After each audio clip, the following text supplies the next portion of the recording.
Okay, so I'm going to carry on now within chapter 1 as I take the next sentence through. And anyone that's just dropped in and realised, oh no, she's at it again, the aftermath is in situ, and she reads a book and I'm not into this, but please like before you leave so it can reach more who need to hear. You know, this I've got a little section of the internet where I get to do this and I enjoy doing this. I find strength in doing this, and I hope in that I can pass on that strength to another who knows what this is, you know. So I'm just going to take it from where I left off.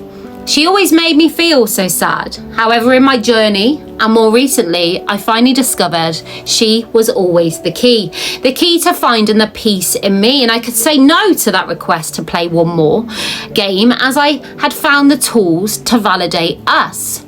The one day I was navigating my life, working, being a mom in the best way I knew how. The bits I had gained from watching my mom, this crazy erratic obsession of presenting a perfect, spinning of plates, being everything to everyone, ironed and pressed uniforms day after day. The bar set so high that I now know I could never reach, but maybe that's what I liked, as it kept me in place. That place that felt comfortable to me. Me at one with my safety blanket, just me and my trauma, me and her failure, my pain in my head, all scruffy and messy with no escape. Domestic violence in the background of my life, so I kept telling myself. But she kept fighting and trying to trip me up, to bring me back down. Saying luck to draw me in, to skate round the edge and play Russian roulette, good v bad, happy v sad. That was until a man, soon to be, in the foreground in centre stage of every minute of my everyday, consuming my every moment in every word and becoming my every need. There it was in front of me, a trigger. JD. A moment in time where I had no control of my trauma, that Gil wanted to play and lead me into his direction, impatiently pulling me back into the dark, that danger zone, my ditch of pain that's left far apart but deep in my heart. Although always in front, hidden in plain sight, I hear people call it that ditch, that gift we gain upon the exit of domestic violence. Yet in the presence of the aftermath, it's always there. See, from the minute you walk away, you go from surviving to survivor. Yay, you're free. We all feel damaged, but free. You're safe, they're gone. You're out, you think.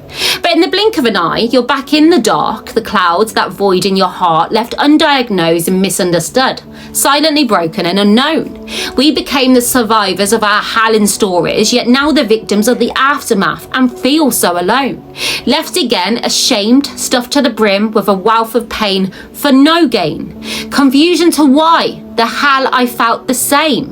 Now this is worse, that regime in which I knew to keep me safe, still stuck in high alert, hypersensitive, with a heavy backdrop of I don't deserve, with a side dish of hate, living like I'm back there, stuck in a moment, unable to shine, lost in my mind. I digress. That was until this case of domestic violence was shown on my TV. I had never heard anyone talk until this, through their pain and shame, matching stories, hearing the audio of the abuser's tone, with this magnetic-like urge to play with his pain. Or was this the only way for me to catch a glimpse of mine, to feel it, to see it, a hope for me to see her? Did I enjoy this pit so I could access her whilst feeling safe using some other object, another person's shame, their pain? Is this why I fell so quickly, relating and hurting for them whilst also shedding so many tears of my own? Like I say, safe, for the fear for me was overwhelming, conditioning my every need, refusing to let me bleed, always living in that fear that I would never recover if I tried to rediscover. But this time I happily stepped in as I got taken and let her take me by the hand just one more time and lead me straight back into my ditch to run riot with my broken once again. Was it trying to help me or break me, protect me or make me? Was this good v bad? It was definitely happy v sad. This was the game for me that day. In that moment, I went there, it felt healing, yet little did I know this vortex was sucking me in. I've got this, I would tell myself to begin. It's okay, you're safe.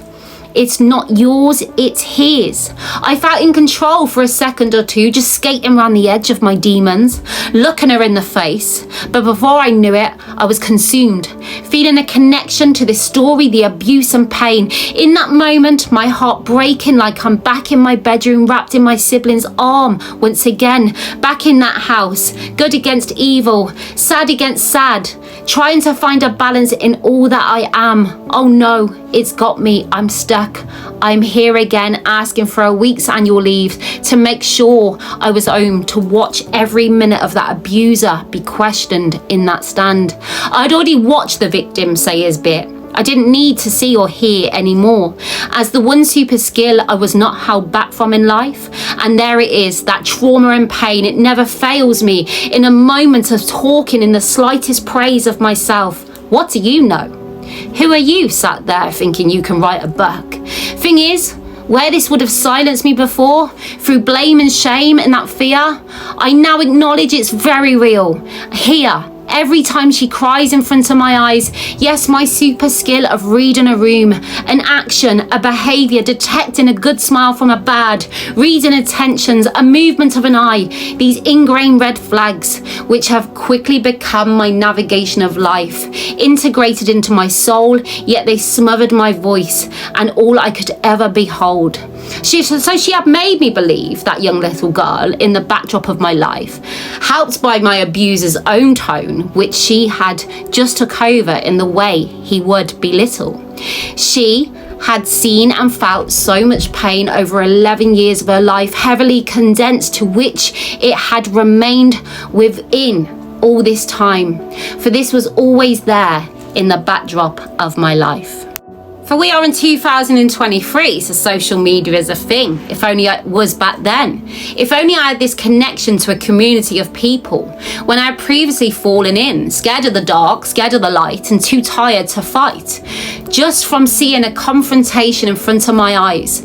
But these connections I was making were not just any people. These survivors were also in their homes watching the same TV, quickly becoming my kinds of people, with the same hurt and pain, the same damage and vortex in their minds, all living on the edge, juggling life and trying to avoid their trauma coming back to the present, to track them back in, to tease them, to smother them with that overwhelming pain of letdown in their hearts, to tell them they are no good and to remain quiet at the back of that queue, for it wanted to play. It came along to collect, to take them away, to play another game just by the edge, just them and their pain, by using an scent or noise or someone with a similar voice, simply being stood in a doorway or even a smile on a face, a look of an eye, the little things that would plunge you. They were everywhere in this game, a once special song, a workplace, and worse for me, everywhere in my home, watching a movie, waking up to a knock at the door, my children, knives in the kitchen, and even I was a risk, so she would tell me.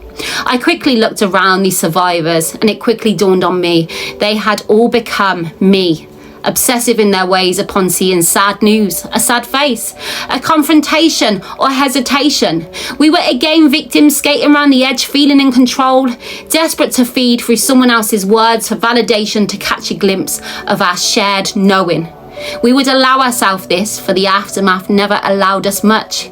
Even when there for the taking, or even something we had created, a compliment again. I looked at that person and was not able to claim. To help myself, even if the temptation lingered, my body would automatically repulse and reject quickly away, taking over me, and the results receiving no gain.